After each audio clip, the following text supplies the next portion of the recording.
Queridos irmãos e irmãs, nesse próximo domingo, dia 10 de julho, nós celebramos o 15º domingo do tempo comum e nos é apresentado, conforme a liturgia, a grande parábola do bom samaritano, quando Jesus é interrogado sobre o principal mandamento da lei.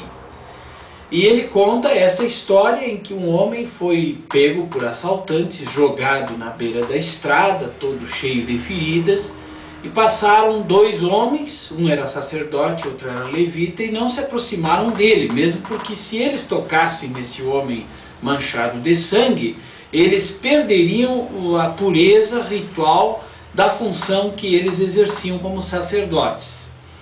O que acontece é que um samaritano, um homem estrangeiro, ele se aproxima daquele doente, leva para uma hospedaria, paga o suficiente para que ele possa ficar lá, lava as suas feridas, e esse exemplo é mostrado para Jesus como sendo o que nós devemos fazer no nosso dia a dia, que é amar ao próximo como se fosse a nós mesmos.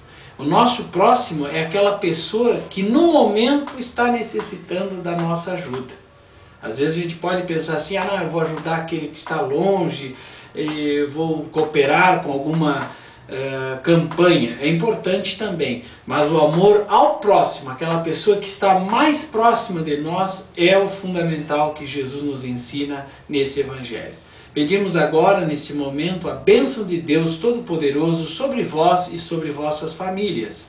Em nome do Pai, do Filho e do Espírito Santo. Amém.